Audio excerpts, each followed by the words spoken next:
ਅੱਜ ਵੈਸੇ ਤਾਂ ਮੁੱਖ ਮੰਤਰੀ ਸਾਹਿਬ ਦਾ ਜਨਮ ਦਿਨ ਹੈ, ਉਹਨਾਂ ਨੂੰ ਬਹੁਤ ਬਹੁਤ ਵਧਾਈ।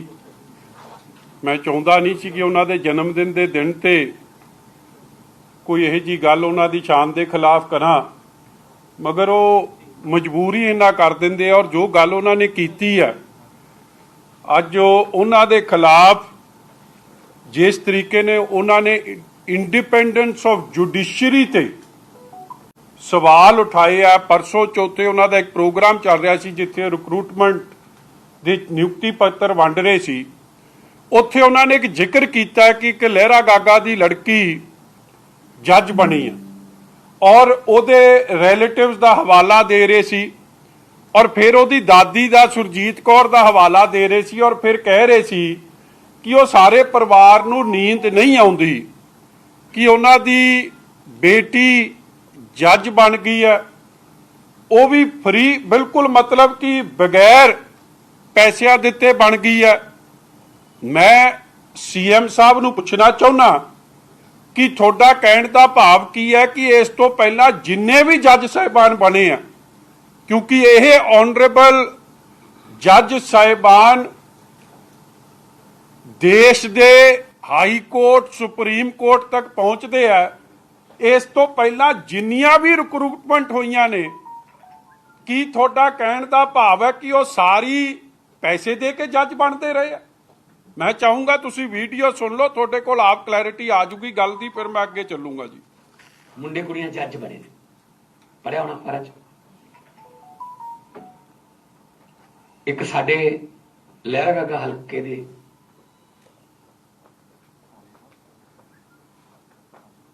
Bluetooth connected.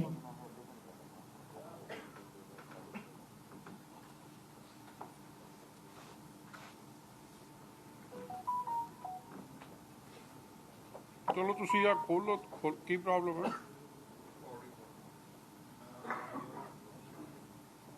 ਮੈਂ ਤੁਹਾਨੂੰ ਇਹਦੇ 'ਚ ਦਿਖਾ ਦਿੰਦਾ ਜੀ ਤਦ ਤੱਕ। ਮੇਰੇ ਫੋਨ ਤੇ ਇੱਕ ਕਮਾਲ ਹੋ ਗਈ ਉਹਦੀ। ਇੱਕ ਪਿਛਲੇ ਦਿਨੀ ਮੁੰਡੇ ਕੁੜੀਆਂ ਜੱਜ ਬਣੇ ਨੇ, ਪੜਿਆ ਹੋਣਾ ਫਰਜ਼। ਇੱਕ ਸਾਡੇ ਲਹਿਰਾ ਗਾਗਾ ਹਲਕੇ ਦੇ ਪਿੰਡ ਦੀ ਕੁੜੀ ਜੱਜ ਬਣ ਗਈ। ਉਹ ਇੱਕ ਮੇਰਾ ਮਿੱਤਰ ਰਹਿੰਦਾ ਹੈ ਕੱਚੇ ਚ, ਉਹਨਾਂ ਆਸਟ੍ਰੇਲੀਆ ਵਾਲੇ ਮੁੰਡੇ ਨੇ ਦੱਸਿਆ, ਕਹਿੰਦਾ ਸਾਡੇ ਪਿੰਡ ਦੀ ਕੁੜੀ ਜੱਜ ਬਣ ਗਈ। ਮੈਂ ਚਲੋ ਵਧੀਆ, ਕਹਿੰਦਾ ਯਾਰ ਸਾਰੇ ਵਿੱਚ ਖੁਸ਼ੀ ਹੈ। ਕਹਿੰਦਾ ਉਹਦਾ ਬਾਪੂ ਕਹੀ ਜਾਂਦਾ ਯਾਰ ਬਿਨਾਂ ਪੈਸਿਆਂ ਤੋਂ ਮੇਰੀ ਕੁੜੀ ਜੱਜ ਬਣ ਗਈ, ਇੱਕ ਕਮਾਲ ਹੋ ਗਈ। ਉਹਦੀ ਦਾਦੀ ਦਾ ਨਾਂ ਹੈ ਸੁਰਜੀਤ ਕੌਰ। ਕਹਿੰਦਾ ਉਹਦੀ ਦਾਦੀ ਨੂੰ ਪਿਛਲੇ 4 ਦਿਨਾਂ ਤੋਂ ਖੁਸ਼ੀ 'ਚ ਨੀਂਦ ਨਹੀਂ ਆ ਰਹੀ, ਡਾਕਟਰ ਬਣਾਉਣਾ ਪੈ ਰਿਹਾ ਹੈ ਵੀ ਐਂ ਕਿਵੇਂ ਬਿਨਾਂ ਪੈਸੇ ਤੋਂ ਮੇਰੀ ਪੋਤੀ ਜਿਹੜੀ ਜੱਜ ਬਣ ਗਈ। ਤੇ ਤੁਹਾਨੂੰ ਮੈਂ ਦੱਸ ਦਿੰਦਾ, ਜਦੋਂ ਮੈਨੂੰ ਉਹਨੇ ਇਹ ਗੱਲ ਦੱਸੀ ਮੈਨੂੰ ਵੀ ਨੀਂਦ ਆ ਰਹੀ। ਜੱਜ ਬਣ ਲੱਗੇ ਸਾਡੇ। ਮੈਂ ਨਾ ਵੀਡੀਓ ਤੁਹਾਨੂੰ ਭੇਜ ਦੇਣਾ। ਆਈ ਥਿੰਕ ਇਹ ਸਭ ਤੋਂ ਸੀਰੀਅਸ ਕੰਟੈਂਪਟ ਆਫ ਕੰਟੈਂਪਟ ਹੈ, ਕਿਉਂਕਿ ਇਹ ਕਨਸਟੀਟਿਊਸ਼ਨ ਆਫ ਇੰਡੀਆ ਜੋ ਅਸੀਂ ਇੱਕ ਗਵਰਨਡ ਹਾਂ ਸੰਵਿਧਾਨ ਨਾਲ, ਔਰ ਉਹ ਸੰਵਿਧਾਨ ਦੀ ਆਰਟੀਕਲ 234 ਥੱਲੇ ਆ, ਮੈਂ ਉਹ ਕਿਤਾਬ ਹੈ ਜੇ ਤੁਸੀਂ ਚਾਹੋਗੇ ਤੇ ਮੈਂ ਤੁਹਾਨੂੰ ਉਹ ਕਾਪੀ ਵੀ ਭੇਜ ਦੂੰਗਾ। ਇਹਦੇ 'ਚ ਆਰਟੀਕਲ 234 ਕਨਸਟੀਟਿਊਸ਼ਨ ਆਫ ਇੰਡੀਆ ਇਹ 'ਚ ਲਿਖਦੀ ਹੈ recruitment of persons other than district ਜੱਜ to the judicial services, appointment of persons other than district judges to the judicial service of a state shall be made by the governor of the state in accordance with rules made by him in that behalf after consultations with State Public Service Commission and with the High Court exercising jurisdiction in relation to the such state। कि जिन्नी भी recruitment process है PPSC ਤਾਂ ਕੱਲਾ ਇਸ਼ਤਿਹਾਰ ਦਿੰਦਾ ਜੀ, ਉਸ ਇਸ਼ਤਿਹਾਰ ਤੋਂ ਬਾਅਦ ਤੁਹਾਨੂੰ ਇਹ ਸਮਝਣੀ ਬੜੀ ਜ਼ਰੂਰੀ ਹੈ। ਇਹ ਪੰਜਾਬ ਸਿਵਲ ਸਰਵਿਸਿਜ਼ ਰੂਲਸ ਮੈਂ ਤੁਹਾਡੇ ਸਾਹਮਣੇ ਲੈ ਕੇ ਆਇਆ। ਇਹ ਹੈਗੇ ਜੀ judicial branch Punjab civil services rule 1951 since 1951 in consonance with Constitution of India Article 234 कि ਜਿਹੜੀ ਐਪਲੀਕੇਸ਼ਨ ਵੀ ਹੈ ਜੱਜ ਬਣਨ ਦੀ ਉਹ ਐਪਲੀਕੇਸ਼ਨ ਆਫ ਕੈਂਡੀਡੇਟਸ ਕੌਣ ਲੈਂਦਾ ਹੈ ਉਹ ਡਿਸਟ੍ਰਿਕਟ ਜੱਜ ਲੈਂਦੇ ਆ ਇਹਦੇ ਚ ਪ੍ਰਸਕ੍ਰਾਈਬਡ ਹੈ ਅੱਗੇ ਲਿਖਿਆ part B preparation and submission of roles ਇਹ ਸਾਰਾ ਕਾਗਜ਼ ਮੈਂ ਤੁਹਾਨੂੰ ਕਰ ਦੂੰਗਾ ਮਤਲਬ ਡਿਸਟ੍ਰਿਕਟ ਜੱਜ ਕਰਦੇ ਆ ਅਗਲਾ examination of candidates along with PPSC high court ਦੇ ਜੱਜ ਸਾਹਿਬਾਨ ਉਹਦਾ ਪੇਪਰ ਤਿਆਰ ਕਰਦੇ ਆ ਮਤਲਬ ਉਹ ਡਿਸਾਈਡ ਕਰਦੇ ਕਿ ਪੇਪਰ ਕਿਵੇਂ ਹੋਊਗਾ ਕਦੋਂ ਹੋਊਗਾ ਕਿੱਥੇ ਲਿਆ ਜਾਊਗਾ everything is done by the chief justice ਵੱਲੋਂ ਜਾਂ ਉਹਨਾਂ ਦੀ ਬਣਾਈ ਹੋਈ ਜਿਹੜੀ ਆਨਰੇਬਲ ਹਾਈ ਕੋਰਟ ਦੀ ਕਮੇਟੀ ਹੈ so by representatives of the high court his decision shall prevail ਮਤਲਬ ਫਾਈਨਲ ਡਿਸੀਜਨ ਇਹਦੇ 'ਚ ਉਹ ਕਮੇਟੀ ਦਾ ਹੈ ਜਿਹੜੀ ਹਾਈ ਕੋਰਟ ਦੀ ਆਨਰੇਬਲ ਜੱਜਿਸ ਦੀ ਹੁੰਦੀ ਹੈ ਇਹ ਵੀ ਐਗਜ਼ਾਮੀਨੇਸ਼ਨ ਆਫ ਕੈਂਡੀਡੇਟਸ ਦੀ ਵੀ ਮੈਂ ਤੁਹਾਨੂੰ ਇਹਦੇ ਤੇ ਆ ਸਾਰੀ ਇਹਦੇ 'ਚ ਪਾਰਟ ਸੀ 'ਚ ਲਿਖਿਆ ਹੈ ਕਿ ਕੀ ਪ੍ਰੋਸੈਸ ਹੁੰਦਾ ਹੈ ਔਰ ਤੁਸੀਂ ਸਮਝੋਗੇ ਅਪਰੀਸ਼ੀਏਟ ਕਰੋਗੇ ਕਿ ਇਹ ਸਾਰਾ ਪ੍ਰੋਸੈਸ ਆਨਰੇਬਲ ਹਾਈ ਕੋਰਟ ਦੇ ਜੱਜ ਸਾਹਿਬਾਨ ਕਰਦੇ ਆ ਮਤਲਬ ਕਿ ਇਹਨੇ ਜੋ ਪੈਸਿਆਂ ਦੀ ਗੱਲ ਕੀਤੀ ਹੈ ਚੀਫ ਮਿਨਿਸਟਰ ਸਾਹਿਬ ਨੇ ਇਹ ਆਰੋਪ ਸਿੱਧੇ ਕਿਹਦੇ ਤੇ ਲਾਏ ਆ ਇੰਡੀਪੈਂਡੈਂਸ ਆਫ ਜੁਡੀਸ਼ਰੀ ਜਿਹਦੇ ਤੇ ਲੋਕਤੰਤਰ ਦਾ ਇੱਕ ਇੰਪੋਰਟੈਂਟ ਥੰਮ ਉਹਦੇ ਤੇ ਇਲਜ਼ਾਮ ਲਾਤੇ ਔਰ ਕਹਿੰਦਾ ਮੈਨੂੰ ਵੀ ਨੀਂਦ ਨਹੀਂ ਆ ਰਹੀ ਅੱਗਿਓਂ ਗੱਲ ਸੁਣ ਲਓ ਨੀਂਦ ਤਾਂ ਵੈਸੇ ਵੀ ਨਹੀਂ ਆਉਂਦੀ ਇਹਨੂੰ ਜਿੰਨੀ ਖਾ ਪੀ ਲੈਂਦਾ ਮਗਰ ਆਹ ਗੱਲ ਤਾਂ ਕਮਾਲ ਦੀ ਕਰ ਗਿਆ ਅੱਗੇ ਆ ਅਪਾਇੰਟਮੈਂਟ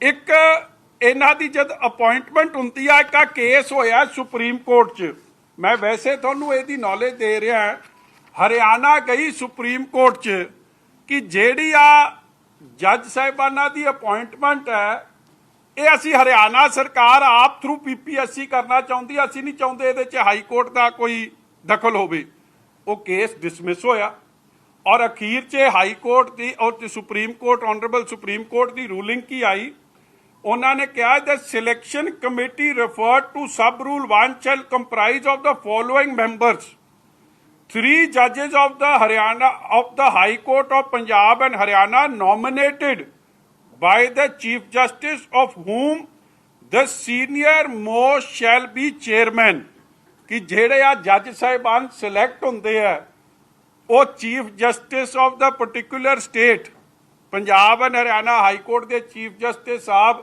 3 ਜੱਜ ਅਪਾਇੰਟ ਕਰਨਗੇ ਔਰ ਸੀਨੀਅਰ ਮੋਸਟ ਉਹਦਾ ਚੇਅਰਮੈਨ ਹੋਊਗਾ ਉਹਦੇ 'ਚ ਇੱਕ ਐਡਵੋਕੇਟ ਜਨਰਲ ਹੋਊਗਾ ਇੱਕ ਚੀਫ ਸੈਕਟਰੀ ਹੋਊਗਾ ਔਰ ਅਗਲਾ ਮੈਂਬਰ ਚੇਅਰਮੈਨ ਆਫ ਜਿਹੜਾ ਪਬਲਿਕ ਸਰਵਿਸ ਕਮਿਸ਼ਨ ਹੈ ਉਹਦਾ ਚੇਅਰਮੈਨ ਹੋਊਗਾ ਇਹ ਫਾਈਨਲ ਸੁਪਰੀਮ ਕੋਰਟ ਦਾ ਆਰਡਰ ਹੈ ਹੁਣ ਮੈਂ ਮੁੱਖ ਮੰਤਰੀ ਸਾਹਿਬ ਤੁਹਾਨੂੰ ਪੁੱਛਣਾ ਚਾਹੁੰਦਾ ਕਿ ਆ ਜਿਹੜੀ ਸਿਲੈਕਸ਼ਨ ਦੀ ਤੁਸੀਂ ਗੱਲ ਕਰ ਰਹੇ ਹੋ ਕਿਹੜੇ ਜੱਜ ਸਾਹਿਬਾਨ ਨੇ ਦੇ ਖਿਲਾਫ ਤੁਸੀਂ ਆਰੋਪ ਲਾ ਰਹੇ ਹੋ ਮੁਕੋ ਜਿਹੜੇ ਆ ਆਰੋਪ ਤੁਸੀਂ ਲਾਏ ਆ ਕਿ ਪਹਿਲਾਂ ਜਿੰਨੇ ਮਤਲਬ ਤੁਸੀਂ ਪਲੀਜ਼ ਸਮਝੋ ਦੈਟ ਜਿੰਨੇ ਵੀ ਕੇਸ ਲੋਕਾਂ ਦੇ ਜਾ ਰਹੇ ਆ ਡਿਸਟ੍ਰਿਕਟ ਕੋਰਟ 'ਚ ਹਾਈ ਕੋਰਟ 'ਚ ਚੀਫ ਮਿਨਿਸਟਰ ਸਾਹਿਬ ਨੇ ਕਹਿਤਾ ਕਿ ਇਸ ਰਿਕਰੂਟਮੈਂਟ ਤੋਂ ਪਹਿਲਾਂ ਜਿੰਨੀ ਰਿਕਰੂਟਮੈਂਟ ਨੇ ਉਹ ਪੈਸੇ ਦੇ ਕੇ ਹੁੰਦੇ ਰਹੇ ਤੇ ਮਤਲਬ ਕਿ ਸੀਰੀਅਸ ਐਲੀਗੇਸ਼ਨ ਆਫ ਕਰਪਸ਼ਨ ਸਿੱਧੇ ਲਾਤੇ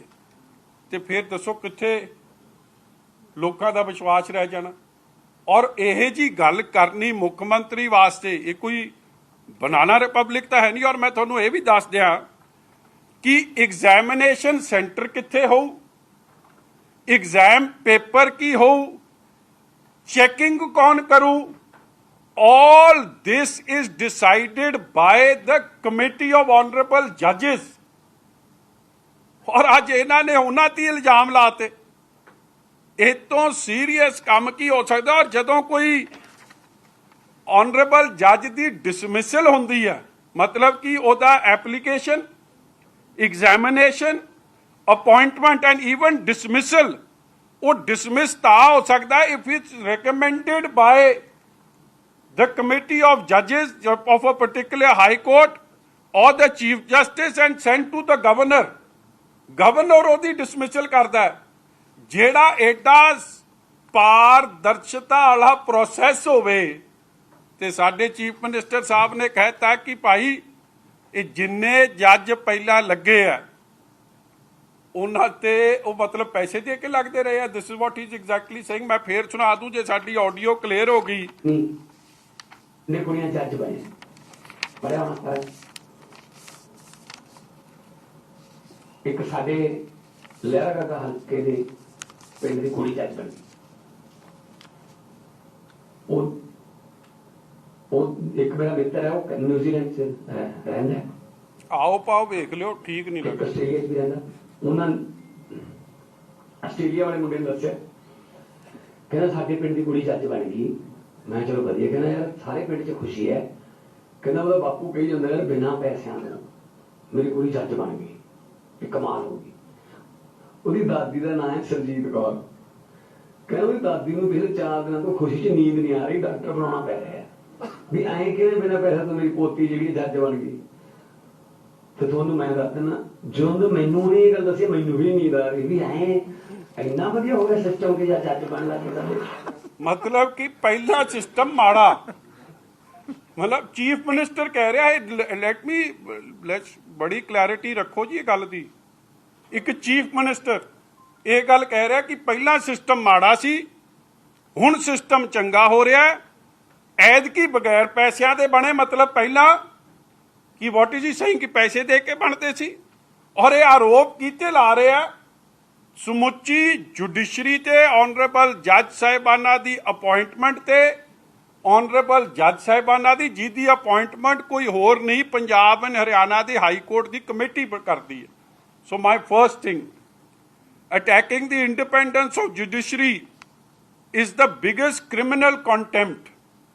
ਅੱਜ ਮੈਂ ਐਡਵੋਕੇਟ ਜਨਰਲ ਸਾਹਿਬ 'ਚ ਇਹ ਗੱਲ ਪੁੱਛਦਾ, are you going to rise to the occasion and ਕੀ ਤੁਸੀਂ exercise the powers granted to him being a constitutional office and issue a suo moto contempt notice to Bhagwant Mann। की AG साहब तुसी suo moto contempt notice भगवंत मान नूं करोगे कि नहीं करोगे? Attacking the independence of judiciary is the same as attacking the sovereignty of the country, because the country is governed by the rule of law। ये मजाक नहीं है कि तुसी एडे सीरियस एलिगेशन मेक करो। लोगों का विश्वास जिस जुडिशरी च अटुट आ, उस जुडिशरी की बेसिक फाउंडेशनस नूं तुसी अटैक करो, क्योंकि तुसी रोज केस हार रहे हो। केस हारन करके तुसी तीजा एजी लाता। हुण तुसी आ नवा कवर्टेड तरीका वरत लिया ਇਹ ਕਹਿਣ ਨੂੰ ਕਿ ਭਾਈ ਅੱਜ ਤੋਂ ਪਹਿਲਾਂ ਜਿੰਨੀ ਅਪਾਇੰਟਮੈਂਟ ਹੈ ਉਹ ਪਾਕ ਸਾਫ ਨਹੀਂ ਹੈ। ਸੋ ਮੇਰਾ ਏਜੀ ਸਾਹਿਬ ਨੂੰ ਅਪੀਲ ਹੈ ਕਿ ਤੁਸੀਂ, ਮੈਂ ਆਪ ਵੀ ਐਪਲੀਕੇਸ਼ਨ ਮੂਵ ਕਰੂੰਗਾ ਜੇ ਏਜੀ ਨੇ ਕੰਟੈਂਪਟ ਨਹੀਂ ਲਿਆ। ਔਰ ਮੈਂ ਅੱਜ ਤੁਹਾਨੂੰ ਕਹਿ ਰਿਹਾ, we are going to be moving the honourable high court after moving to the AG, because ਇਹ ਕ੍ਰਿਮੀਨਲ ਕੰਟੈਂਪਟ ਹੈ। ਬੜੀ ਸੀਰੀਅਸ ਗੱਲ ਹੈ। ਲੋਕਾਂ ਦੀ ਜਿਸ ਜੁਡੀਸ਼ਰੀ 'ਚ ਵਿਸ਼ਵਾਸ ਹੈ, ਉਸ ਵਿਸ਼ਵਾਸ ਨੂੰ ਢਹਿ ਢੇਰੀ ਕਰਨ ਦੀ ਇੱਕ ਬਹੁਤ ਵੱਡੀ ਸਾਜ਼ਿਸ਼ ਹੈ ਸਰਕਾਰ ਦੀ, ਜਿਹਨੂੰ ਕਿਸੇ ਨੇ ਵੀ ਇਸ ਤਰ੍ਹਾਂ ਬਰਦਾਸ਼ਤ ਨਹੀਂ ਕਰਨਾ, ਕਿਉਂਕਿ ਇਹ ਸੰਵਿਧਾਨ ਦੀ ਧੱਜੀਆਂ ਉਡਾਉਣ ਦੀ ਗੱਲ ਹੈ। ਦੂਜੀ ਗੱਲ ਵੇਖੋ ਅੱਜ ਹਾਲਾਤ ਕੀ ਬਣੇ ਪਏ ਆ। ਇਹ ਕੱਟਰ ਇਮਾਨਦਾਰ ਅੱਜ ਜੁਡੀਸ਼ਰੀ ਨੂੰ ਬੇਈਮਾਨ ਦੱਸਦੇ ਆ, ਮਗਰ ਇਹਨਾਂ ਕੱਟਰ ਇਮਾਨਦਾਰਾਂ ਦੀ ਕਟਾਰੂ ਚੱਕ ਦੀ ਖਬਰ ਪਹਿਲਾਂ ਆਈ ਹੋਈ ਹੈ, ਧਾਲੀਵਾਲ ਦੀ ਪਹਿਲਾਂ ਆਈ ਹੋਈ ਹੈ ਕਿ ਕਿਵੇਂ ਉਹ 100 ਏਕੜ ਜ਼ਮੀਨ ਇਹਨਾਂ ਨੇ ਅਲਾਟ ਕੀਤੀ ਔਰ ਕਿਵੇਂ ਉੱਥੇ ਮਾਈਨਿੰਗ ਚੱਲ ਰਹੀ ਹੈ, ਕਿਵੇਂ ਉਹ BDO ਨੂੰ ਰਾਤੋਂ ਰਾਤ DDPO ਬਣਾ ਕੇ ਉਹ ਜ਼ਮੀਨ ਅਲਾਟ ਕਰਤੀ। ਉਹ ਸਾਰਾ ਰੌਲਾ ਹਾਲੇ ਤੱਕ ਉਹਦਾ ਕੁਝ ਨਹੀਂ ਹੋ ਰਿਹਾ। ਆ ਤੀਜੀ ਫੋਟੋ ਕੱਲ ਦੀ ਮੈਂ 2-3 ਵੀਡੀਓ ਅਪਲੋਡ ਕੀਤੀ ਹੈ ਹਰਜੋਤ ਬੈਂਸ ਦੀਆਂ। ਇੱਕ ਵਕੀਲ ਸਾਹਿਬ ਨੇ ਇਹ ਉਹਨਾਂ ਨੇ ਚਿੱਠੀ ਮੂਵ ਕੀਤੀ ਆਨਰੇਬਲ ਗਵਰਨਰ ਸਾਹਿਬ ਨੂੰ, ਕਿਉਂਕਿ ਉਹਨਾਂ ਨੂੰ ਵਿਸ਼ਵਾਸ ਹੀ ਨਹੀਂ ਰਹਿ ਗਿਆ। ਜੁਗਰਾਜ ਸਿੰਘ ਸਨ of ਹਰਦੇਵ ਸਿੰਘ ਔਰ ਵਿਸ਼ਾਲ ਸੈਣੀ ਐਡਵੋਕੇਟ ਸਾਹਿਬ ਨੇ ਕਿਉਂ ਮੂਵ ਕਰਨੀ ਪਈ ਐਪਲੀਕੇਸ਼ਨ। ਆ ਮੈਂ ਤੁਹਾਨੂੰ ਮਾਈਨਿੰਗ ਦੀਆਂ 2 ਫੋਟੋਆਂ ਵਿਖਾਊਂਗਾ, ਅੱਡ ਅੱਡ ਨੇ। ਇੱਕ ਪਹਿਲਾਂ ਮੈਂ ਚੜਾਈ ਸੀ 2 ਦਿਨ ਪਹਿਲਾਂ, ਪਿੰਡ ਇੱਕੋ ਹੀ ਹੈ, ਖੇਲ ਆਪਣਾ ਪਿੰਡ ਦਾ ਨਾਮ ਹੈ ਕਮਲੋਟ, ਕਮਲੋਟ ਖੇੜੇ ਦੀ 2 ਵੀਡੀਓ ਪਹਿਲਾਂ ਤਾਂ ਦਿਖਾਈ ਜਿੱਥੇ ਉਹ ਟਿੱਪਰ ਤੇ ਆ ਦੂਜੀ ਹੈ ਜੀ, ਇਹ ਨਵੀਂ ਵੀਡੀਓ ਹੈ। ਹਾਲ ਵੇਖੋ ਉੱਥੇ ਕੀ ਕੀਤਾ ਪਿਆ। ਹਾਂਜੀ ਟਵੀਟ ਆ ਇਹ ਦੂਜੀ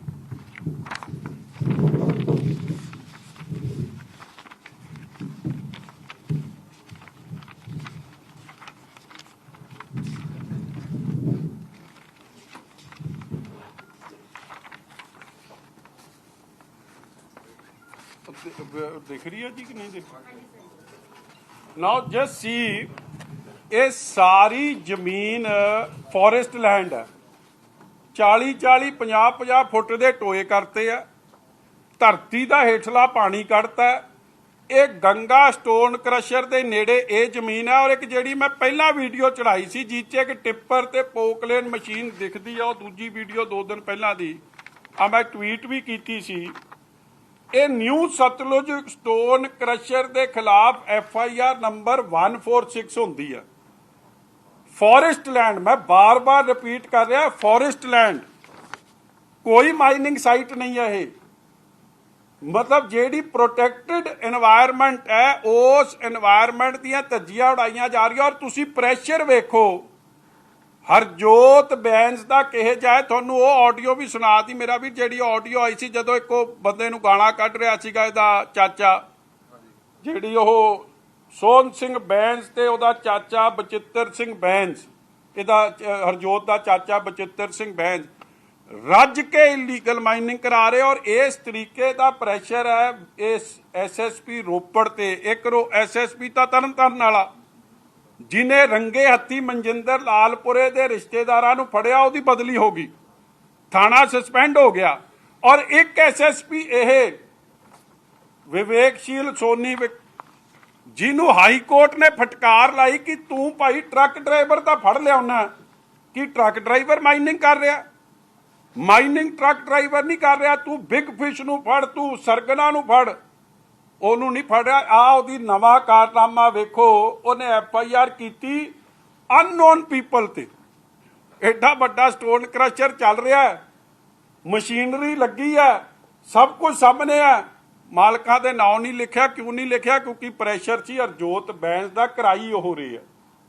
ਔਰ ਕੱਲ ਹੀ ਕੀ ਹੋਇਆ, ਆ ਵੀਡੀਓ ਤੁਸੀਂ ਵੇਖ ਹੀ ਲਈ ਹੈ ਕਿ ਕੀਰਤਪੁਰ ਦਾ ਜਿਹੜਾ ਟਰੱਕ ਯੂਨੀਅਨ ਦਾ ਪ੍ਰਧਾਨ ਹੈ, ਉਹਨੇ ਇਹਨਾਂ ਦੇ ਇਸ਼ਾਰੇ ਤੇ ਕੰਮ ਕਰਨ ਤੋਂ ਮਨਾ ਕਰਤਾ ਵੀਰ ਸਿੰਘ ਨੇ ਤੇ ਉਹਦੇ ਬ੍ਰਦਰ ਨੇ ਨਾਜਰ ਸਿੰਘ ਨੇ।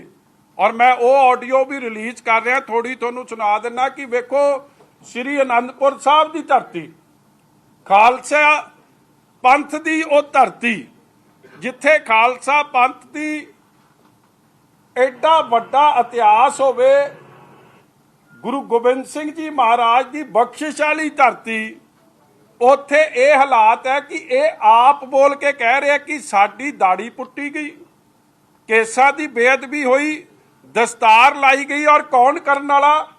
ਹਰਜੋਤ ਬੈਂਸ। ਫਿਰ ਉਸ ਤੋਂ ਬਾਅਦ ਮੇਰੀ ਉਹਨਾਂ ਦੀ ਬੇਟੀਆਂ ਨਾਲ ਗੱਲ ਹੋਈ। ਬੇਟੀ ਐਡੀ ਕ ਸਹਿਮੀ ਹੋਈ ਸੀ ਕਿ ਸਾਡੇ ਘਰ 50-60 ਪੁਲਿਸ ਵਾਲੇ ਆਏ ਔਰ ਬਗੈਰ ਕਿਸੇ ਗੱਲ ਦੇ ਕੁੱਟਣਾ ਮਾਰਨਾ ਸ਼ੁਰੂ ਕਰਤਾ ਮੇਰੇ ਚਾਚਾ ਜੀ ਨੂੰ, ਮੇਰੇ ਬਜ਼ੁਰਗਾਂ ਨੂੰ ਤੇ ਮੇਰੇ ਤਾਇਆ ਜੀ ਨੂੰ। ਨਾਜਰ ਸਿੰਘ ਹੋਰਾਂ ਨੂੰ ਲੈ ਗਈ, ਉਹਨਾਂ ਦੀ ਕੁੱਟਮਾਰ ਕਰਕੇ ਉਹਨਾਂ ਦੀ ਇਸ ਤਰੀਕੇ ਕੀ। ਕਿਉਂ? ਕਿਉਂਕਿ ਇਲੀਗਲ ਮਾਈਨਿੰਗ ਦੇ ਹਰਜੋਤ ਬੈਂਸ ਤੇ ਇਹ ਵਿਘਨ ਬਣਦੇ ਸੀ, ਜਿਹੜਾ ਉਹਨੂੰ ਬਰਦਾਸ਼ਤ ਨਹੀਂ ਹੋ ਰਿਹਾ। ਉਹ ਮੈਂ ਤੁਹਾਨੂੰ ਦੋਵੇਂ ਰਿਲੀਜ਼ ਕਰ ਦੂੰ। ਸੁਣਾਉਣੀ ਹੈ ਕਿ ਬਾਅਦ ਚ ਕਰ? ਆ ਦੇਖੀ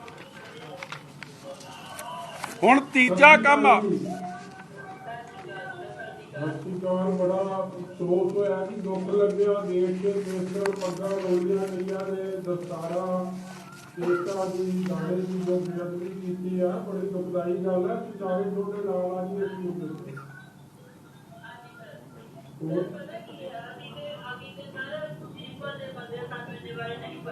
ਹਾਂਜੀ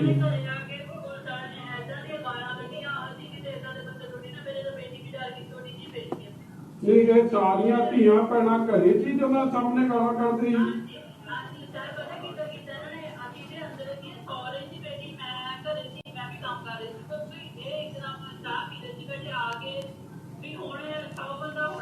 ਕੌਣ ਚਾਹ ਪੀ ਰਿਹਾ ਸੀ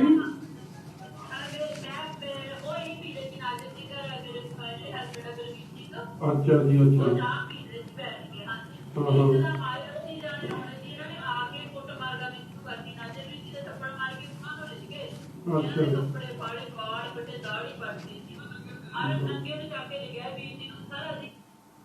ਇਹ ਮੈਂ ਤੁਹਾਨੂੰ ਸਾਰੀ ਆਡੀਓ ਰਿਲੀਜ਼ ਕਰ ਰਿਹਾ ਜੀ, ਸਿੱਧੇ ਆਰੋਪ ਹਰਜੋਤ ਬੈਂਸ ਤੇ। ਹੁਣ ਤੀਜੀ ਗੱਲ, ਇਹ ਕੱਟੜ ਇਮਾਨਦਾਰਾਂ ਦੀ ਕੰਮ ਵੇਖ ਲਓ, ਗਏ ਛੋਲੇ ਕੁਲਚੇ ਖਾਣ। ਛੋਲੇ ਕੁਲਚੇ ਤਾਂ ਤੁਸੀਂ ਵੀ ਖਾਂਦੇ ਹੋਣੇ, ਸਾਡੇ ਬੜਾ ਉੱਥੇ ਮਸ਼ਹੂਰ ਹੈ ਜੀ ਸ੍ਰੀ ਅੰਮ੍ਰਿਤਸਰ ਸਾਹਿਬ। ਮਗਰ ਇਹ ਬਦਲਾਵ ਦੀ ਸਰਕਾਰ ਦਾ ਨਵਾਂ ਹੀ ਰੰਗ ਵੇਖਣ ਨੂੰ ਮਿਲਿਆ। ਸਭ ਤੋਂ ਪੁਰਾਣਾ ਹੋਟਲ ਅੰਮ੍ਰਿਤਸਰ ਸਾਹਿਬ ਦਾ ਇੱਕ ਅੰਮ੍ਰਿਤਸਰ ਇੰਟਰਨੈਸ਼ਨਲ ਹੁੰਦਾ ਸੀ, ਉਸ ਤੋਂ ਬਾਅਦ ਇਹ MK ਬਣਿਆ। ਤੁਸੀਂ ਤਾਂ ਜਾਣਦੇ ਹੋ, ਮਤਲਬ ਤੁਸੀਂ ਰਹਿੰਦੇ ਉੱਥੇ। MK ਹੋਟਲ ਨੂੰ ਚੱਲਦਿਆਂ ਨੂੰ 25 ਸਾਲ ਦੇ ਲਗਭਗ ਹੋ ਗਏ। 25 ਸਾਲਾਂ 'ਚ ਤੁਸੀਂ ਲਾ ਲਓ ਕਿੰਨੀਆਂ ਸਰਕਾਰਾਂ ਆਈਆਂ ਤੇ ਕਿੰਨੀਆਂ ਗਈਆਂ। ਮਗਰ ਇਹ ਕੱਟੜ ਇਮਾਨਦਾਰ ਦੇ ਪਹਿਲੀ ਗੱਲ ਵੇਖੀ, ਔਰ 3 ਵਜ਼ੀਰ, ਇੱਕ ਹਰਪਾਲ ਚੀਮਾ ਸਾਹਿਬ, ਇੱਕ ਮੀਥੇਰ ਸਾਹਿਬ ਤੇ ਤੀਜਾ ਅਮਨ ਅਰੋੜਾ ਸਾਹਿਬ। ਇਹ ਗਏ ਕੁਲਚਾ ਲੈਂਡ, ਇੱਕ ਕੁਲਚੇ ਖਾਣ, ਉੱਥੇ ਸੀ ਭੀੜ। ਇਹ ਆ ਗਏ ਸਾਹਮਣੇ ਉਹਦੇ ਹੈ MK ਹੋਟਲ। ਇਹ ਚਲੇ ਗਏ MK ਹੋਟਲ ਦੇ ਅੰਦਰ ਤੇ ਕਹਿੰਦੇ ਕਮਰਾ ਖੋਲ ਦਿਓ। ਜਿਹੜਾ ਮਾਲਕ ਸੀ ਸੰਜੇ ਗਲੋਤਰਾ ਜੀ, ਉਹ ਬਿਮਾਰ ਨੇ, ਉਹ ਮੈਦਾਨਤਾ 'ਚ ਦਾਖਲ ਸੀ। ਹੁਣ ਮੈਨੇਜਰ ਨੂੰ ਕੋਈ ਕਮਰਾ ਲੈਣ ਆਊਗਾ, ਤੁਸੀਂ ਜਾਓਗੇ, ਕੋਈ ਜਾਊਗਾ, ਖਾਸ ਕਰ ਜਿਹੜੇ ਆਪਦੇ ਆਪ ਨੂੰ ਆਮ ਆਦਮੀ ਕਹਿੰਦੇ ਆ, ਮੈਨੂੰ ਉਹਨਾਂ ਦੀ ਨਹੀਂ ਸਮਝ ਆਈ। ਉਹਨਾਂ ਨੇ ਕਮਰਾ ਮੰਗਿਆ, ਉਹਨੇ ਪੁੱਛ ਲਿਆ ਕਿਉਂ ਰਹਿਣਾ, ਕੀ ਰਹਿਣਾ, ਜੋ ਨਾਰਮਲ ਫਾਰਮੈਲਿਟੀ ਹੁੰਦੀ, ਉਹਨੇ ਕਿਰਾਇਆ ਦੱਸਤਾ 5500। ਮੰਤਰੀਆਂ ਨੂੰ ਚੜ ਗਿਆ ਗੁੱਸਾ, ਕਹਿੰਦੇ ਕੋਈ ਨਾ ਕਮਰਾ, ਪੈਸੇ। ਇੱਕ ਵਾਰੀ ਤਾਂ ਉਹਨਾਂ ਨੇ ਰੌਲਾ ਰੂਲਾ ਪਾਇਆ ਕਿ ਤੁਹਾਨੂੰ ਨਹੀਂ ਪਤਾ ਮੈਂ ਕੌਣ ਆ, ਤਿੰਨਾਂ ਨੇ। ਉਹ ਮੈਨੇਜਰ ਨੇ ਕਹਿਤਾ ਸਾਨੂੰ ਤਾਂ ਪਤਾ ਨਹੀਂ ਜੀ ਕੌਣ ਆ ਕੌਣ ਨਹੀਂ, ਸਾਨੂੰ ਤਾਂ ਕਿਰਾਇਆ ਦੇ ਦਿਓ, ਭਾਵੇਂ ਤੁਸੀਂ ਆ ਭਾਵੇਂ ਕੋਈ ਰਵੇ, ਸਾਨੂੰ ਕੀ। ਚਲੋ ਰੌਲਾ ਗੋਲਾ ਪਿਆ, ਅਖੀਰ 'ਚ ਉਹਨਾਂ ਨੇ ਦੇ ਦਿੱਤੇ 5500 ਤੇ ਕਮਰਾ ਖੋਲਤਾ। ਮਗਰ ਈਗੋ ਇੰਨੀ ਹਰਟ ਹੋ ਗਈ, ਅਹੰਕਾਰ ਇਸ ਕਿਸਮ ਦਾ ਹੋ ਗਿਆ। ਔਰ ਕਮਾਲ ਦੀ ਗੱਲ ਹੈ, ਹੋਇਆ ਵੀ ਕਿਹੜੀ ਤਰੀਕ ਨੂੰ, 14 ਤਰੀਕ ਜਿਸ ਦਿਨ ਇਹਨਾਂ ਨੇ ਇੰਡਸਟਰੀ ਸਮਿਟ ਇਹ ਸ੍ਰੀ ਅੰਮ੍ਰਿਤਸਰ ਸਾਹਿਬ 'ਚ ਕਰਦੇ ਫਿਰਦੇ ਸੀ। ਉਹ ਮੈਂ ਵੀਡੀਓ ਦਿਖਾਊਂਗਾ। ਨਾਲ ਦੇ ਹੋਟਲ 'ਚ, ਤਾਜ ਹੋਟਲ 'ਚ ਕੇਜਰੀਵਾਲ ਸਾਹਿਬ ਤੇ जब भी इंडस्ट्री की बात सुनने वाली गल है, बड़ी वधिया गल है। सुना एक ही चीज सुनने में आती थी कि कितना बाहर से इन्वेस्टमेंट आ रहा है, कितना बाहर से इन्वेस्टमेंट आ रहा है। वो तो इम्पोर्टेंट है, लेकिन किसी ने सही कहा कि बाहर के इन्वेस्टमेंट को तो बाद में देख लेना, पहले अपनी इंडस्ट्री तो बचा लो।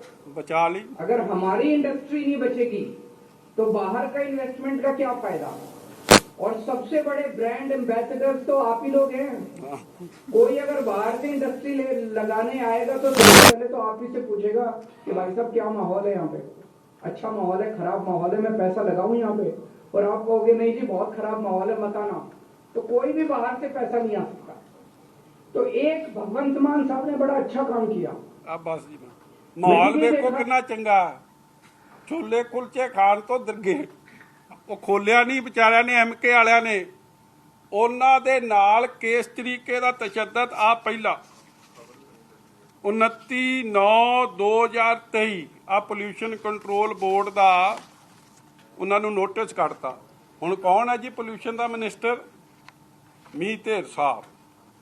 ਨੋਟਿਸ ਕੱਢਤਾ, ਥੱਲੇ ਕਹਿਤਾ ਕਿ ਅੱਜ ਹੀ ਬੰਦ ਕਰ ਦੇਣਾ ਤੈਨੂੰ, ਕਿ ਤੇਰੀ ਸਾਰੀਆਂ ਵਾਇਲੇਸ਼ਨ ਹੈ। ਜਿਹੜਾ 25 ਸਾਲ ਤੋਂ ਚੱਲ ਰਿਹਾ ਹੋਟਲ ਛੋਲੇ ਕੁਲਚੇ ਖਾਣ ਤੋਂ ਪਹਿਲਾਂ ਤਾਂ ਠੀਕ ਸੀ, 20 ਕਮਰੇ ਡੀਸੀ ਨੇ ਕਰਾਏ ਸੀ ਉਸ ਦਿਨ, ਤਾਂ ਵੀ ਠੀਕ ਸੀ। ਮਗਰ ਇਹਨਾਂ ਨੂੰ ਹਰਪਾਲ ਚੀਮੇ ਨੂੰ ਮੀਥੇਰ ਤੋਂ ਤੇ ਅਮਨ ਅਰੋੜੇ ਤੋਂ ਮੰਗ ਲਏ ਪੈਸੇ ਕਮਰੇ ਦੇ, ਤੇ ਉਹਨਾਂ ਦੇ ਹੋ ਗਿਆ ਪੋਲਿਊਸ਼ਨ ਦੀ ਨਾਲ ਰੇਡ ਤੇ ਚਿੱਠੀ ਨੋਟਿਸ ਕੱਢਤਾ। ਔਰ ਕਮਾਲ ਦੀ ਗੱਲ ਹੈ, ਕੱਲਾ ਉਹ ਨਹੀਂ ਕੱਢਿਆ, ਇੱਕ ਨੋਟਿਸ ਅਗਲਾ ਕੱਢਿਆ ਐਕਸਾਈਜ਼ ਦਾ, ਉਹ ਮਹਿਕਮਾ ਕਿਹਦਾ? ਹਰਪਾਲ ਚੀਮਾ ਸਾਹਿਬ ਦਾ, ਕਿ ਉਹ ਨੋਟਿਸ ਵੀ ਕੱਢਤਾ। ਤੀਜਾ ਨੋਟਿਸ ਕੱਢਤਾ ਫੂਡ ਡਿਪਾਰਟਮੈਂਟ ਨੇ ਕਿ ਤੇਰੀ ਕੁਆਲਿਟੀ ਨਹੀਂ ਠੀਕ। ਔਰ ਕਮਾਲ ਦੀ ਗੱਲ ਹੈ ਕਿ ਉਹ ਤੋਂ 15 ਦਿਨ ਪਹਿਲਾਂ ਹੀ ਹੈਲਥ ਡਿਪਾਰਟਮੈਂਟ ਫੂਡ ਦੇ ਨੇ ਉਹਨਾਂ ਨੂੰ 5 ਸਟਾਰ ਰੇਟਿੰਗ ਦਿੱਤੀ ਸੀ ਕਿ ਤੁਹਾਡੀ ਐਡੀ ਵਧੀਆ ਸਾਂਭ ਸੰਭਾਲ ਹੈ। ਆ ਇੱਕ ਕੁਲਚੇ ਨਾ ਖੋਣ ਤੇ ਚੱਕਰ ਵੇਖ ਲਓ ਕੀ ਪੈਗਾ। ਕਰ ਲਓ, ਪੜ੍ਹ ਲਓ, ਪੂਛ ਇੱਛੇ ਕਰ ਲਓ ਇਨਵੈਸਟਮੈਂਟ ਪੰਜਾਬ 'ਚ। ਕਹਿੰਦਾ ਮਾਹੌਲ, ਕਹਿੰਦਾ ਤੁਸੀਂ ਦੱਸੋਗੇ। ਹੁਣ ਭਾਈ ਜੇ ਕੋਈ ਆਵੇ ਨਾ, ਤੁਹਾਨੂੰ ਇਹਨਾਂ ਮੁਫਤ 'ਚ ਇਹਨਾਂ ਨੂੰ ਚਾਹ ਪਾਣੀ ਖਿਲਾ ਦਿਆ ਕਰੋ, ਪਿਲਾ ਦਿਆ ਕਰੋ। ਐਡੇ ਭੁੱਖੇ ਨੇ, ਐਡੇ ਮਤਲਬ ਕੀ ਇਹਨਾਂ ਲਈ ਕਵਾਂ ਕਿ ਇਹ ਇਸ ਤਰੀਕੇ ਦਾ ਵਿਵਹਾਰ ਕਰ ਰਹੇ। And somebody whose in hospital. ਦੇਖੋ ਕਾਂਗਰਸ ਦੀ ਸਰਕਾਰ ਰਹੀ ਆ, ਸ਼੍ਰੋਮਣੀ ਅਕਾਲੀ ਦਲ ਦੀ ਰਹੀ ਆ, ਤੁਸੀਂ ਇਹ ਗੱਲਾਂ ਨਹੀਂ ਕਦੇ ਇਸ ਤਰ੍ਹਾਂ ਦੀ ਗੱਲ ਨਹੀਂ ਸੁਣੀ ਹੋਣੀ ਕਿ MK ਹੋਟਲ ਵਾਲੇ ਨੂੰ ਇਸ ਤਰ੍ਹਾਂ ਦਾ ਸਟੈਪ ਲੈਣਾ ਪਿਆ। ਅਖੀਰ 'ਚ ਇਹ ਗਏ ਜੀ ਹਾਈ ਕੋਰਟ, ਇਹ ਗਏ ਕੋਰਟ, ਪੰਜਾਬ ਅੰਮ੍ਰਿਤਸਰ ਕੋਰਟ। ਉੱਥੋਂ ਜਾ ਕੇ ਆ ਵੀ ਕਾਗਜ਼ ਮੈਂ ਤੁਹਾਡੇ ਨਾਲ ਸ਼ੇਅਰ ਕਰ ਲੈਣਾ। 3 ਤਰੀਕ ਨੂੰ ਇਹਨਾਂ ਨੂੰ ਜਸਬੀਰ ਸਿੰਘ ਜਿਹੜੇ ਸਿਵਲ ਜੱਜ ਸਾਹਿਬ ਨੇ 3/10/23 ਨੂੰ ਇਹਨਾਂ ਨੂੰ ਸਟੇ ਦਿੱਤਾ ਬਗੈਰ ਨੋਟਿਸ ਦੇ। ਉਹਨੂੰ ਕਹਿਤਾ ਤੇਰਾ ਸਭ ਬੰਦ ਕਰ ਦਿਆਂਗੇ, ਉਡਾ ਦਿਆਂਗੇ। ਉਹ ਵਿਚਾਰਾ ਸਟੇ ਲੈ ਕੇ ਆਇਆ ਤੇ ਇਹ ਕਹਿੰਦੇ ਕਰੋ ਪੰਜਾਬ 'ਚ ਇਨਵੈਸਟ। ਕੋਈ ਕਰੂਗਾ? ਆ ਕੱਟੜ ਇਮਾਨਦਾਰਾਂ ਦੀ ਕਿੰਨੇ ਵਜ਼ੀਰ ਹੋ ਗਏ ਜੀ। ਹਲੇ ਇੱਕ ਦੀ ਮੈਂ ਹੋਰ ਦੱਸੂਗਾ ਕਾਰਨਾਮਾ, ਉਹ ਥੋੜੇ ਚਿਰ 'ਚ ਦੱਸੂਗਾ। ਹਲੇ ਮੈਂ ਸੋਚ ਰਿਹਾ ਤੁਹਾਨੂੰ ਕਿੰਨੇ ਦਿਨਾਂ ਬਾਅਦ ਦੱਸਾਂ। ਉਹ ਵੇਖ ਕੇ ਤਾਂ ਤੁਸੀਂ ਵੈਸੇ ਹੀ ਹੱਕੇ ਬੱਕੇ ਰਹਿ ਜਾਓਗੇ, ਤੁਹਾਡੇ ਤੋਂ ਵੇਖੀ ਵੂਖੀ ਨਹੀਂ ਜਾਣੀ। ਮੈਂ ਪਹਿਲਾਂ ਦੱਸ ਦਿਆਂ ਤੁਹਾਨੂੰ। ਚਲੋ ਉਹ ਤੋਂ ਅਗਲੀ ਗੱਲ ਆ ਜਾਓ। ਕੱਟੜ ਇਮਾਨਦਾਰਾਂ ਦੀ ਹਾਲ ਵੇਖ ਲਓ। ਅੱਜ ਸੁਪਰੀਮ ਕੋਰਟ 'ਚ ਇਹਨਾਂ ਨੂੰ ਆਪ ਨੂੰ ਪਾਰਟੀ ਬਣਾਉਂਦੀ ਫਿਰਦੇ ਆ। CBI ਨੇ ਉਹ ਅਗਲਾ ਠੇਕੇਦਾਰ ਵੀ ਫੜ ਲਿਆ। ਇੱਕ ਤਾਂ ਢੱਲ ਫੜਿਆ ਸੀ ਪਹਿਲਾਂ, ਹੁਣ ਇੱਕ ਹੋਰ ਸੀਗਾ, ਉਹਦਾ ਨਾਮ ਮੈਂ ਭੁੱਲਦਾ, ਅੰਮ੍ਰਿਤ ਇਹ ਜਿਹਾ ਕੀ ਆ, ਜਿਹੜੇ 2 ਸੀਗੇ ਨਾ, ਇੱਕ ਬ੍ਰਿੰਡਕੋ ਤੇ ਅਨੰਤ ਵਾਈਨਸ ਵਾਲਾ, ਦੂਜਾ ਫੜ ਲਿਆ। ਔਰ CBI ਨੇ 17A ਦੀ ਪ੍ਰੋਸੀਕਿਊਸ਼ਨ ਵਾਸਤੇ ਸੈਂਕਸ਼ਨ ਮੰਗੀ ਹੈ ਕੈਪਸਨਾ ਔਰ ਵਰਮਰੋਜਮ ਦੀ। ਮਗਰ ਕੱਟੜ ਇਮਾਨਦਾਰ ਵਾਲੇ ਉਹ ਪਰਮਿਸ਼ਨ ਹੀ ਨਹੀਂ ਦੇ ਰਹੇ CBI ਇਨਕੁਆਇਰੀ ਦੀ। ਕਿਉਂ? ਕਿਉਂਕਿ ਪਤਾ ਜੇ ਚਲੇ ਗਏ ਅੱਗੇ ਇੱਕ ਨਾ WhatsApp ਚੈਟ ਤੁਰੀ ਫਿਰਦੀ ਹੈ, ਤੁਹਾਨੂੰ ਅੱਜ ਮੈਂ ਫੂਡ ਫॉर ਥਾਟ ਦੇ ਦੇਣਾ, ਲੱਭ ਲਿਓ। ਇਹਨਾਂ ਨੇ ਮਿਸਿਸ ਚੱਡਾ ਨੇ ਨਾ ਆਪਣੇ ਹਰਦੀਪ ਚੱਡਾ ਦੀ ਘਰ ਦੀ ਉਹਦੀ ਫੈਕਟਰੀ ਬੰਦ ਕਰਾਤੀ ਤੇ ਉਹ WhatsApp ਚੈਟ ਹੁਣ ਹੱਥ ਲੱਗ ਗਈ ਹੈ CBI ਦੀ। ਉਹ WhatsApp ਚੈਟ 'ਚ ਕਹਿ ਰਹੀ ਹੈ ਕਿ ਜੋ ਤੁਸੀਂ ਕਿਹਾ ਸੀ ਹੁਣ ਤਾਂ ਮੈਂ ਦੇ ਦਿੱਤਾ, ਹੁਣ ਤਾਂ ਚਲਾ ਦਿਓ। ਤੇ ਹੁਣ ਪੁਲਿਸ ਇਹਨਾਂ ਨੂੰ ਪੁੱਛਦੀ ਫਿਰਦੀ ਹੈ ਕਿ ਦੱਸੋ ਕੀ ਦਿੱਤਾ ਜਿਹੜਾ ਪਹਿਲਾਂ ਬੰਦ ਕਰਤਾ ਤੇ ਹੁਣ ਚਲਾ ਦਿੱਤਾ ਕੱਟੜ ਇਮਾਨਦਾਰਾਂ ਦਾ। ਇਹਨਾਂ ਨੂੰ ਗੱਲ ਨਹੀਂ ਆ ਰਹੀ ਅੱਗੇ। ਇਹ ਅਫਸਰ ਦੋਵੇਂ ਗਏ ਸੀ ਦਿੱਲੀ ਜਿੱਥੇ ਮੀਟਿੰਗਾਂ ਹੋਈਆਂ ਨੇ। ਇਹਨਾਂ ਦੀ ਜੇ ਸੈਂਕਸ਼ਨ ਦੇਤੀ ਤੇ ਹੌਲੀ ਹੌਲੀ ਸਾਰਾ ਕੁਝ ਬਾਹਰ ਆਉਣਾ ਆਪਾਂ ਸ਼ੁਰੂ ਹੋ ਜਾਣਾ, ਕਿਉਂਕਿ ਇਹਨਾਂ ਨੇ ਤਾਂ ਸਵੇਰੇ ਅਪਰੂਵਰ ਬਣ ਜਾਣਾ। ਇਹ ਤਾਂ ਓਪਨ ਐਂਡ ਸ਼ਟ ਕੇਸ ਹੈ। ਇਹ ਕੱਟੜ ਇਮਾਨਦਾਰ ਭਾਈ, ਜੇ ਤੁਹਾਡੇ ਕੋਲ you have nothing to hide, ਦੇ ਦਿਓ ਪਰਮਿਸ਼ਨ।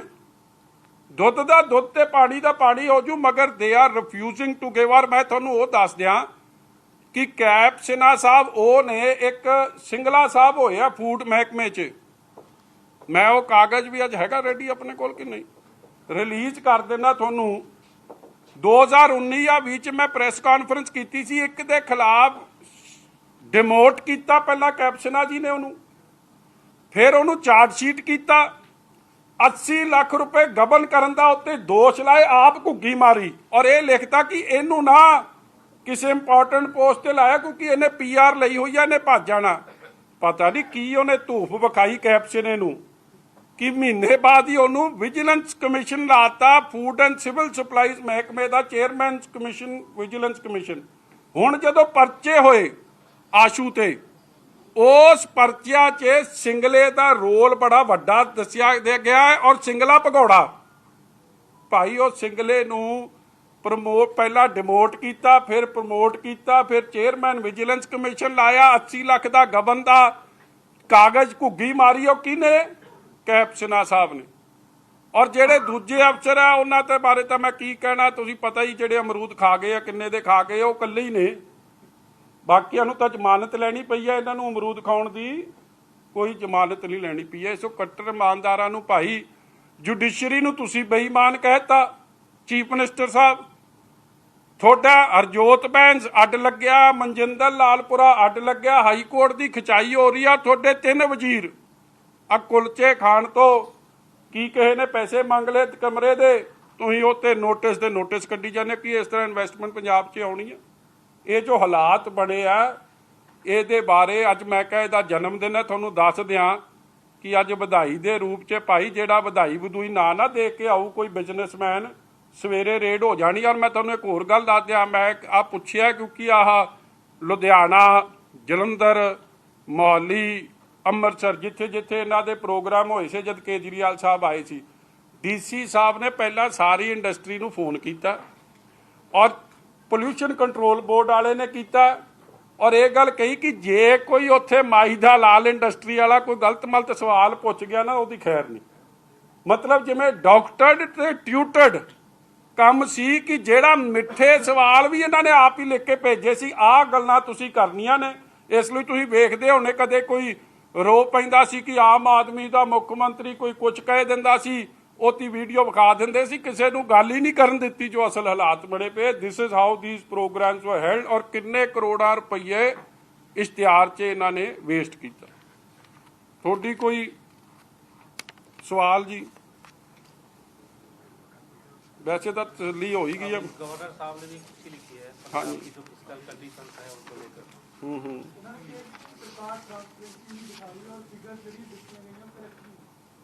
वो तो फैक्ट है जी, those are absolute clear facts कि पंजाब सरकार फजूल खर्ची ਲਈ ਕਰਜ਼ਾ ਲੈ ਰਹੀ ਹੈ, पंजाब ਦੇ इंफ्रास्ट्रक्चर कैपिटल एक्सपेंडिचर ਲਈ नहीं ਲੈ ਰਹੀ है और फजिंग ऑफ फिगर्स हो रही है।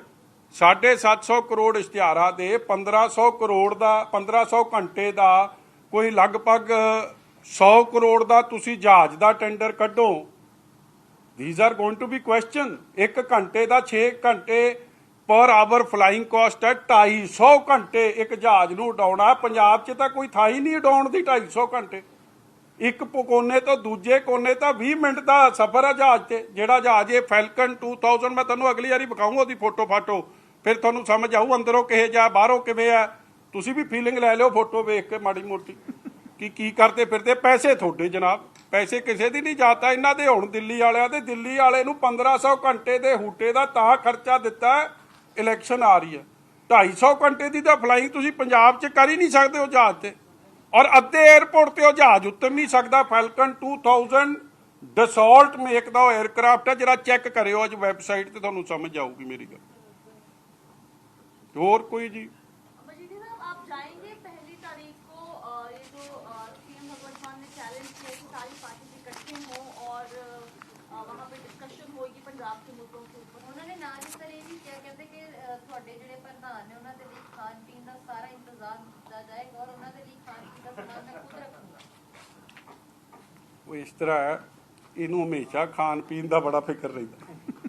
ਹੁਣ ਇਹ ਦੱਸ ਦੇਵੇ ਜਿਹੜੀਆਂ ਚੀਜ਼ਾਂ ਇਹਨੇ ਰੱਖੀਆਂ, ਮੈਂ ਵੈਸੇ ਤਾਂ ਪੁੱਛ ਹੀ ਚੁੱਕਿਆ ਟਵੀਟ ਰਾਹੀਂ ਕਿ ਨਾ ਇਹ ਕੋਕ, ਪੀਜ਼ਾ, ਚਾਹ, ਬਲੈਕ ਕਾਫੀ, ਇਹਨਾਂ 'ਚ ਕਿਸੇ 'ਚੋਂ ਇਹਨੂੰ ਸਵਾਦ ਨਹੀਂ ਆਉਣਾ। ਇਹ ਜਿਹੜੀ ਪੈਗ ਪੁੱਗ ਆਪਦਾ ਲਾ ਕੇ ਆਊ ਪਟਿਆਲਾ ਪੈਗ, ਕੀ ਉੱਥੇ ਲਿਆ ਕੇ ਪੀਊ ਸਾਰਿਆਂ ਦੇ ਸਾਹਮਣੇ, ਕਿਉਂਕਿ ਸਭ ਨੂੰ ਪਤਾ ਇਹਦੀ ਡਰਿੰਕਿੰਗ ਹੈਬਿਟ ਦਾ। ਜਰਮਨੀ ਕੌਣ ਭੁੱਲਿਆ ਜੀ ਹਲੇ ਤੱਕ। ਆ ਵਿਚਾਲ ਦੀ ਗੱਡੀ ਦੇ ਅੰਦਰ ਵੜ ਗਿਆ ਸੀਗਾ, ਨਿਕਲਦਾ ਨਹੀਂ ਸੀ ਪਿਛਲੇ ਬੂਏ 'ਚੋਂ, ਕਿਹੜਾ ਭੁੱਲਿਆ ਮੈਂ ਵੀਡੀਓ ਵਿਖਾਈ ਦੀ, ਜੇ ਹੈ ਵਿਖਾਉਣ ਨੂੰ ਥੋੜੀ ਰਿਮਾਈਂਡ ਹੋ ਜਾਂਦੀ ਹੈ ਗੱਲ। ਤੇ ਆਪਾਂ ਉਹ ਕਿਹੜਾ ਭੁੱਲਿਆ। ਜਿਸ ਤਰ੍ਹਾਂ ਰੋਟੀ ਜਿਵੇਂ ਤੁਸੀਂ ਇਹਨੂੰ ਖਾਂਦੇ ਨੂੰ ਵੇਖੀ ਆ, ਮੈਨੂੰ ਲੱਗਦਾ ਉਹ ਤੁਸੀਂ ਤਾਂ ਕਹੇ ਕੋਈ ਉਸ ਤਰ੍ਹਾਂ ਰੋਟੀ ਨਹੀਂ ਖਾ ਸਕਦਾ ਹੋਣਾ ਜਿਵੇਂ ਪਲੇਟ ਦੇ ਵਿੱਚ ਹੀ ਮੂੰਹ ਪਾਇਆ ਹੋਇਆ। ਇਹ ਚੀਜ਼ਾਂ ਆਪਾਂ ਕਿਹੜਾ ਭੁੱਲੇ ਆ ਭਾਈ। ਸੋ ਹੁਣ ਇਹਦੇ ਔਰ ਮੈਨੂੰ ਕਮਾਲ ਦੀ ਗੱਲ ਇਹ ਆ ਕਿ ਐਡਾ ਸੀਰੀਅਸ ਮੁੱਦਾ ਹੋਵੇ। ਕੱਲ ਆ ਵਕੀਲ ਸਾਹਿਬ ਨੇ ਤੇ ਚੀਮਾ ਸਾਹਿਬ ਨੇ ਉਹ ਐਫੀਡੇਵਿਟ ਤੁਹਾਡੇ ਸਾਹਮਣੇ ਰੱਖੇ ਆ। wherein the Supreme Court, Honorable Supreme Court, ਜਿਹੜਾ ਅਸਲ ਚੀਫ ਮਿਨਿਸਟਰ ਹੈ Kejriwal, the boss of Aam Aadmi party has given an affidavit ਕਿ ਅਸੀਂ ਹਰਿਆਣੇ ਨਾਲ ਸਹਿਮਤ ਹਾਂ, ਔਰ ਬੋਲ ਕੇ ਵੀ ਉਹਨਾਂ ਨੇ ਗੱਲ ਕਹਿਤੀ ਹੈ ਜਦ ਤੱਕ ਇਹ ਉਸ ਐਫੀਡੇਵਿਟ ਦੇ ਖਿਲਾਫ, ਕੇਜਰੀਵਾਲ ਸਾਹਿਬ ਦੇ ਖਿਲਾਫ ਕੋਈ ਐਕਸ਼ਨ ਲੈਂਦੇ ਨਹੀਂ, ਇਹਨਾਂ ਦਾ ਸਟੈਂਡ ਵੀ ਉਹੀ ਆ। ਇਹਨਾਂ ਨੇ ਵੀ ਕਿਹਾ ਕਿ ਅਸੀਂ ਤਾਂ SYL ਦਾ ਸਰਵੇ ਕਰਾ ਕੇ ਰਾਜੀ ਆ, ਮਗਰ ਆਪੋਜੀਸ਼ਨ ਪਾਰਟੀਆਂ ਨਹੀਂ ਹੋਣ ਦੇ ਰਹੀਆਂ। ਆਪਣਾ ਇਹਨਾਂ ਦਾ ਪ੍ਰਿੰਸੀਪਲ ਸੈਕਟਰੀ ਸਾਹਿਬ ਕ੍ਰਿਸ਼ਨ ਕੁਮਾਰ ਜੀ ਦਾ ਉਹ ਕਾਗਜ਼ ਵੀ ਸਾਹਮਣੇ ਆ ਗਿਆ ਕਿਵੇਂ SYL 30ਵੇਂ ਜਾਂ 32ਵੇਂ ਨੰਬਰ ਤੇ, 32ਵੇਂ ਨੰਬਰ ਤੇ ਆ ਕਿ ਉਹਦਾ ਸਟੱਡੀ ਐਂਡ ਸਰਵੇ ਬਾਰੇ, ਓਨਲੀ ਸਰਵੇ ਬਾਰੇ। ਫਿਰ ਮੁੜ ਕੇ ਤੁਹਾਨੂੰ ਜਚਾਉਣ ਦੀ ਕੋਸ਼ਿਸ਼ ਕਰ ਰਹੇ ਅਸੀਂ ਲੋਕਾਂ ਨੂੰ ਐਜੂਕੇਟ ਕਰਨਾ। ਭਾਈ ਕੀ ਐਜੂਕੇਟ ਕਰਨਾ? ਜਿਹਨੂੰ SYL ਦੀ ਨਹੀਂ ਸਮਝ ਤੁਹਾਡੇ ਇਰੀਗੇਸ਼ਨ ਮਹਿਕਮੇ ਵਾਲਿਆਂ ਨੂੰ, ਤੇ ਵੈਸੇ ਉਹਨਾਂ ਨੂੰ ਫਿਰ ਤਾਂ ਹੈ ਹੀ ਕੋਈ ਨਹੀਂ, ਕਿਉਂਕਿ ਇਰੀਗੇਸ਼ਨ ਮਹਿਕਮੇ ਦੇ ਤਾਂ ਕਾਗਜ਼ਾਂ 'ਚ ਹੀ ਨਹੀਂ ਉਹ ਤਾਂ ਜ਼ਮੀਨ ਵਾਪਸ ਹੋ ਗਈ ਹੈ ਮਾਲਕਾਂ ਨੂੰ 16 'ਚ। ਸੋ ਤੁਸੀਂ ਕੀ ਐਜੂਕੇਟ ਕਰ ਰਹੇ ਹੋ? It's not even your land. So lies are being said and ਕੀ his debate is not going to be above the supreme court. ਇੱਕ ਪਾਸੇ ਸਰਵੇ ਕਰਾਉਣ ਲਈ ਮਨਜ਼ੂਰੀ ਦੇਤੀ ਹੈ, ਇਹਨਾਂ ਦਾ ਸਪੋਕਸਪਰਸਨ ਕਹਿ ਗਿਆ ਬਾਬ ਗਰੇਵਾਲ ਇੱਕ ਟੀਵੀ 'ਚ ਕਿ ਅਸੀਂ ਸਵਾਗਤ ਕਰਦੇ ਆ, ਸਰਵੇ ਦਾ ਧੰਨਵਾਦ ਕਰਤਾ ਉਹਨਾਂ ਨੇ। ਔਰ ਦੂਜੇ ਪਾਸੇ ਇਸ ਤਰ੍ਹਾਂ ਆਪੋਜੀਸ਼ਨ ਪਾਰਟੀਆਂ ਨੂੰ ਇਹ ਜਾਂ ਪੰਜਾਬ ਦੇ ਲੋਕਾਂ ਨੂੰ ਮਿਸਗਾਈਡ ਕਰਨ ਦੀ ਕੋਸ਼ਿਸ਼ ਕਰ ਰਹੇ ਆ। 964 ਨੰਬਰ ਕੋਠੀ 'ਚ ਜੋ ਕੁਝ ਹੋਇਆ ਤੁਹਾਡੇ ਸਾਹਮਣੇ ਆ। ਸੋ ਅਸੀਂ ਤਾਂ ਮੁੱਦੇ ਤੇ ਫੋਕਸਡ ਰਹਿਣਾ ਕਿ ਪੰਜਾਬ ਦਾ ਪਾਣੀ ਨਹੀਂ ਜਾਣਾ। ਤੁਸੀਂ ਜੋ ਐਫੀਡੇਵਿਟ ਕੇਜਰੀਵਾਲ ਦੇ ਇਸ਼ਾਰੇ ਤੇ ਦਿੱਤੇ ਹੋ ਵਾਪਸ ਲਓ। ਡਿਬੇਟ ਜੇ ਹੋਣੀ ਆ ਕੇਜਰੀਵਾਲ ਨਾਲ ਹੋਊਗੀ, ਉਹਦੇ ਹੈਂਡ ਪਿਕਡ ਜਾਂ स्पेशल बॉय नाल तो होनी नहीं।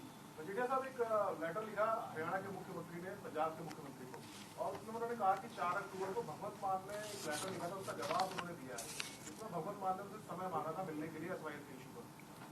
देखो हरियाणा की इलेक्शन है जी, और सुशील गुप्ता जी जो इनके चोजन राज्यसभा MP ने ऑन रिकॉर्ड कह चुके हैं कि हमने ये पानी पंजाब का SYL का हरियाणा के कोने कोने में 25 तक पहुंचा देंगे। सो ऑब्वियसली उधर रेस लगी हुई है। अब खट्टर साहब कह रहे मैं आगे निकल जाऊं, आम आदमी पार्टी केजरीवाल और सुशील गुप्ता जी कह रहे हम आगे निकल जाए, और ये भगवंत मान जी पार्ट एंड पार्सल है उस गेम के। नहीं, वो कह रहे कि हरियाणा के सीएम से उन्होंने समय मांगा मिलने के लिए, बात करना चाहते थे ਉਹ ਇਹਨਾਂ ਦੀ ਗੱਲ ਤਾਂ ਮੁੱਕੀ ਹੋਈ ਆ ਜੀ। ਜੇ ਤੁਸੀਂ ਉਹਨਾਂ ਦੇ ਹੱਕ 'ਚ एफिडेविट दे रहे हो तो ਗੱਲ ਕੀ ਕਰਨੀ है ਤੁਸੀਂ? आप एफिडेविट बोलेगा ना सुप्रीम कोर्ट में। आप देखो जुडिशरी को प्लीज समझो कि जो आपका एफिडेविट आ गया दैट इज फाइनल। एफिडेविट तो स्पष्ट है कि हम तो बना के राजी है, एफिडेविट स्पष्ट है कि पानी हरियाणा और दिल्ली को मिले। सो ये मीटिंगों का तो मतलब क्या मैंने ही कोई नहीं, he is already hand in glove with Haryana CM।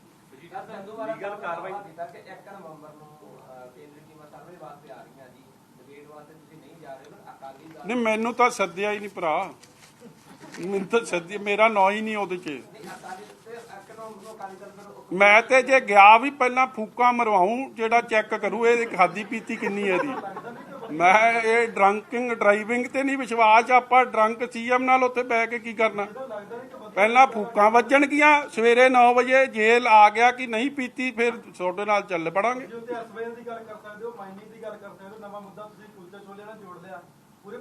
ਉਹ ਮੈਂ ਨਹੀਂ ਜੋੜਿਆ ਭਰਾ, ਜਿਨ੍ਹਾਂ ਕੁਲਚੇ ਛੋਲੇ ਖਾਦੇ ਆ ਉਹਨਾਂ ਨੇ ਜੋੜਿਆ ਹਰਪਾਲ ਚੀਮਾ ਤੇ ਜਿਨ੍ਹਾਂ ਦੇ ਹਜਮ ਹੋਇਆ ਪਿਆ। ਇੱਕ ਮੈਂ ਬੇਨਤੀ ਕਰਾਂ ਜੀ, ਡਿਬੇਟ ਦੇਖੋ, ਇੱਕ ਜਾਖੜ ਸਾਹਿਬ ਦੀ ਸੁਜੈਸ਼ਨ ਨਾਲ ਮੈਂ ਸਹਿਮਤ ਹਾਂ। ਡਿਬੇਟ ਅਮਰੀਕਾ 'ਚ ਵੀ ਹੁੰਦੀ ਆ, ਡਿਬੇਟ ਹੋਰ ਮੁਲਕਾਂ 'ਚ ਵੀ ਹੁੰਦੀ ਆ। ਇੱਕ ਇੰਡੀਪੈਂਡੈਂਟ ਬੰਦੇ ਡਿਬੇਟ ਕਰਾਉਂਦੇ, ਇਹਨਾਂ 'ਚੋਂ ਲਾ ਦੇਣ, ਫੁਲਕਾ ਸਾਹਿਬ ਨੂੰ ਲਾ ਦੇਣ, ਗਾਂਧੀ ਸਾਹਿਬ ਨੂੰ ਲਾ ਦੇਣ, ਆਪਣਾ ਚਲੋ ਮੇਰੀ ਇਹਨਾਂ ਦੋਵਾਂ ਨਾਲ ਮੈਂ ਸਮਝਦਾ ਦੇ ਆਰ ਮੋਰ ਇੰਡੀਪੈਂਡੈਂਟ। ਔਰ ਚਲੋ ਉਹਨਾਂ ਫੁਲਕਾ ਸਾਹਿਬ ਨੂੰ ਲਾ ਦੇਣ, ਸੁਪਰੀਮ ਕੋਰਟ ਜਾਂਦੇ ਆ, he is a learned counsel, ਉਹਨਾਂ ਨੂੰ ਪਤਾ ਡਿਬੇਟ ਹੋਣੀ ਚਾਹੀਦੀ and an independent place conducted by an independent person, ਜਿਹੜੀ ਸਾਰੀ ਗੱਲ ਨੂੰ ਸਭ ਨੂੰ ਗੱਲ ਰੱਖਣ ਦੀ ਗੱਲ ਕਹੂਗਾ। ਇਹ ਤਾਂ ਡਾਕਟਰ ਡਿਬੇਟਾਂ ਨੇ। ਔਰ ਕੀ ਪੰਜਾਬ ਦੇ ਲੋਕਾਂ ਨੂੰ ਇਹ ਦੱਸ ਦੇਣ ਕਿ ਇਹ 1 ਤਰੀਕ ਦੀ ਡਿਬੇਟ ਸੁਪਰੀਮ ਕੋਰਟ ਦੇ ਉੱਤੋਂ ਦੀ ਹੋਊਗੀ? ਪਹਿਲਾਂ ਤੁਸੀਂ ਐਫੀਡੇਵਿਟ ਵਾਪਸ ਲਓ ਭਾਈ। Don't try and fool the people of Punjab. एक आम आदमी क्लिनिक में कोई जानकारी ऐसी आई बड़ी धांधली है जी। 350 मरीज एक ही दिन में देखे गए हैं। हाँ जी, हाँ जी, हाँ जी। वो फिर तुहानू दसना ना किन्ने कामयाब ने। कल मैं ट्वीट भी किया है जी, मैनूं लगदा 1 मिनट के अंदर अंदर एक मरीज वेख लिया, 1 मिनट चो पहला ही है 360 मिनटां च 302 मरीज। कमाल हो गई है भी, Guinness book of world record च ही जाना चाहिए। और जिहे जिहा इलाज हो रहा वो तो तदे तो पंजाब बीमारू स्टेट बनया। दिल्ली मॉडल है भाई, तुसीं ना चले जाओ किते पता लग्या होर किते होर की हुंदी है रस्म पगड़ी पुगड़ी जी मुड़ के करते सच राम नाम सत्या किते करते फिरांगे।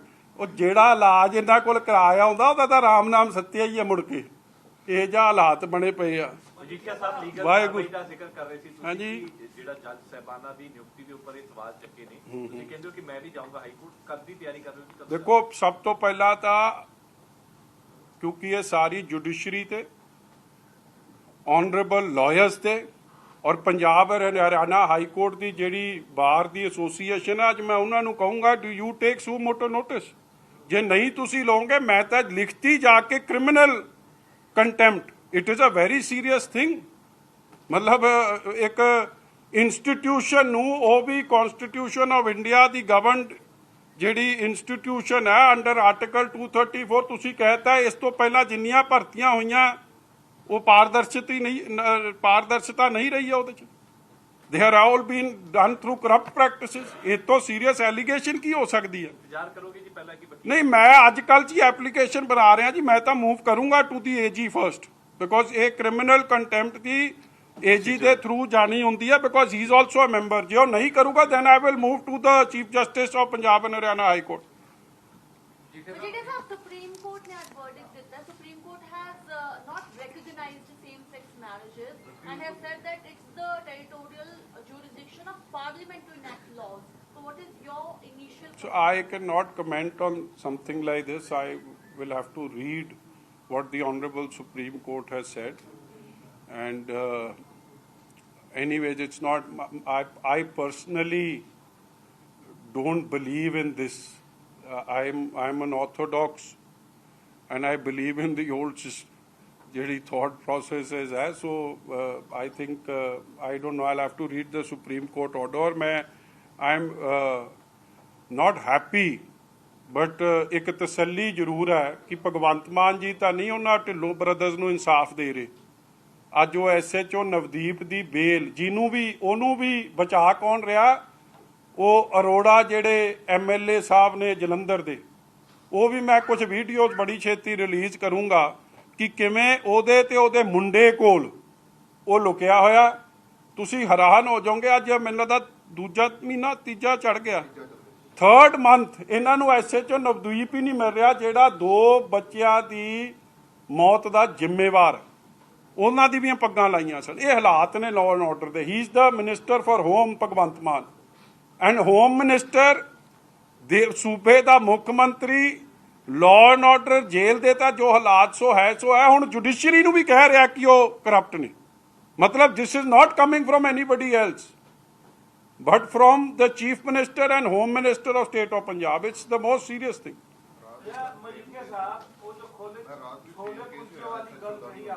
ਰਾਤ ਵੀ SHO ਨੇ ਆ ਜਿਹੜਾ ਹੋਇਆ, ਰਾਤ ਵੀ ਉਹੀ ਕੇਸ ਹੋਇਆ ਅਨੰਦਪੁਰ ਸਾਹਿਬ ਵੀ, ਸੇਮ ਚੀਜ਼ ਸੇਮ ਹੈ।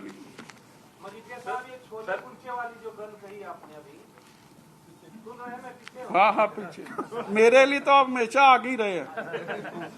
तो ये जो छोले पुल के 3 मंत्री चले गए, तो ये बिना सुरक्षा कर्मियों को चले गए क्या? देखिए आप भी, आप पूर्व विधायक हैं, अभी मंत्री रहे पंजाब सरकार में, इतना